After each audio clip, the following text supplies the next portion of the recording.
She was found face down on her ottoman, a contraception rubber device still attached to her person, and a gravy ladle found on the street outside, glistening with what might be some blood. If that doesn't say date gone horribly wrong, I don't know what does. Morbid History. Today's case, an unsolved mystery, takes us to Stockholm in 1932. The Great Depression was in full swing. Jazz was still trying to cheer everyone up, and in the working class district of Stockholm, something very wrong was afoot. Enter Lilly Lindeström. She was a 31-year-old woman, independent, quite striking, and most importantly for this story, she was a sex worker. Lilly had struggled most of her life and was also a divorcee, much frowned upon during these times. We don't know the exact ethics here, but we can venture to guess that the tragic twists and turns in her life finally pushed her into this life of prostitution. But her kind of sex work was actually a real oddity for Stockholm and many places. She had the great luxury of having a telephone installed inside her private apartment, and thus she became a very early form of a call girl, having a steady rotation of clientele who would call her to come visit her in her modest apartment. She lived alone on the second floor in the Atlas area of Stockholm, and in the apartment below her lived her very close friend and partner in her trade named Mimmi. And they were both known to entertain a regular clientele of respectable scoundrels. But then came May 4th. Lilly had missed a few appointments, and knocks on her door were met with utter silence. Lilly's friend Mimmi had seen her last on the 30th of April, when she had visited Lilly's apartment. During that little visitation, Lilly had gotten a phone call from someone that was not a regular, but Mimmi would recount later that the voice on the other line sounded like a respectable gentleman. And Lilly, even though she sounded a bit iffy about it at first, eventually agreed that she would meet this man a bit later. Pretty soon, I guess, because Mimmi had to leave and leave Lilly to her work. And thus, waving Mimmi goodbye as she trotted down to her own apartment downstairs, the night just continued on as usual. It was not at all weird for the two women to go up and down asking for things they needed during gentleman visitations, and this evening was no exception. Lilly would actually come down twice that evening, both times in the nude, wearing some kind of nightgown just wrapped over her, and she came down to ask for condoms both of the times. But after that last little request, Mimmi would never see Lilly again. As 1-2 days passed, Mimmi started to get a bit concerned, would be a good word, since she hadn't heard or seen her friend for days. And she went knocking and just no answers. Another male friend came by and did the same, and they really tried to just get a hold of her. But After 4 days, they finally gave up and contacted authorities, and the police came around. And when the police forced open her apartment door, what they found there was truly tragic. Lilly was discovered completely nude, deathly pale, suspiciously pale, face down on an ottoman, with her clothes neatly folded beside her. Now, how many life demisers do you know that bother so much with wardrobe etiquette?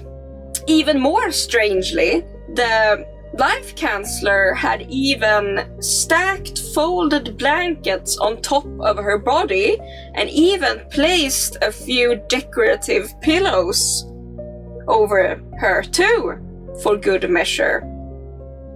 Either way, they could conclude quite quickly that she had been demised for a few days and most probably vacated life on that night 4 days ago when she was last seen alive.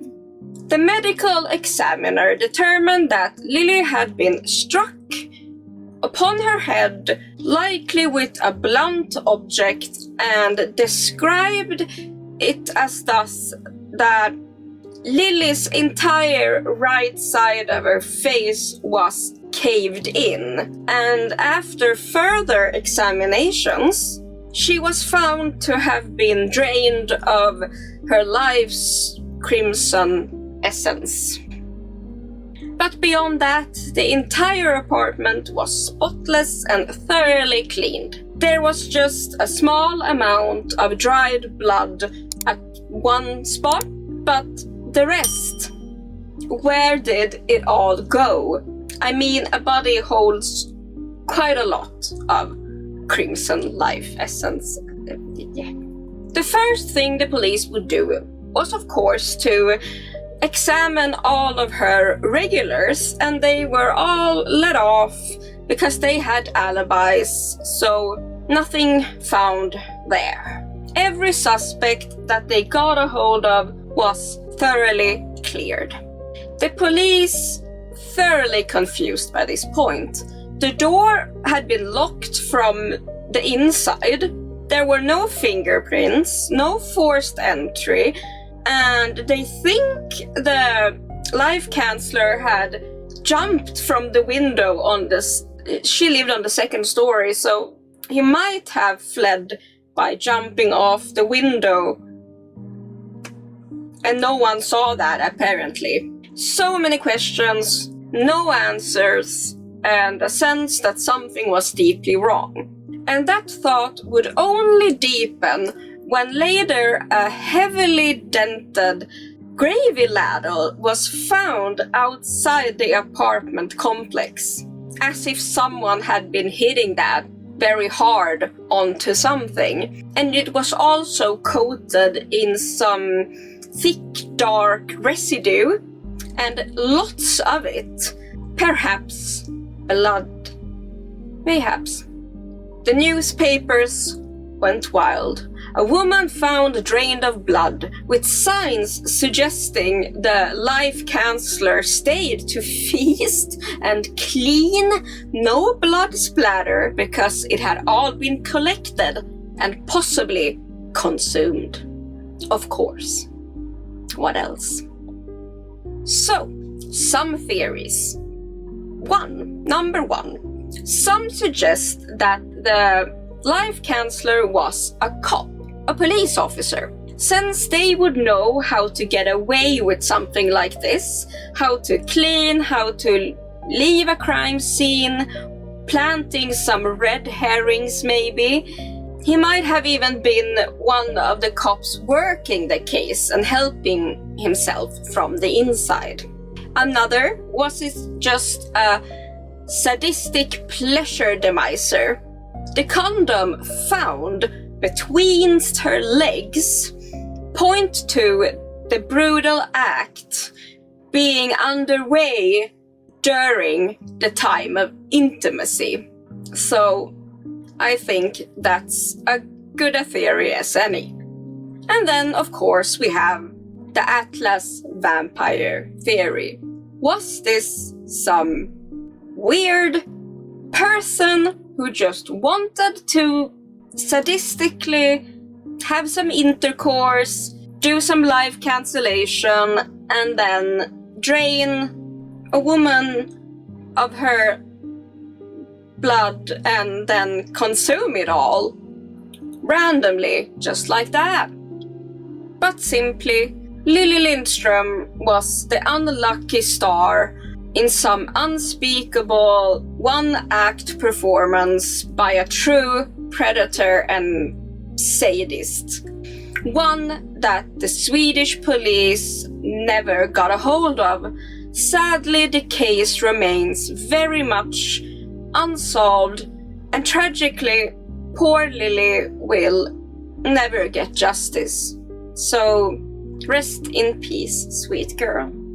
And so, the tale of the Atlas vampire basically melted into its own legend.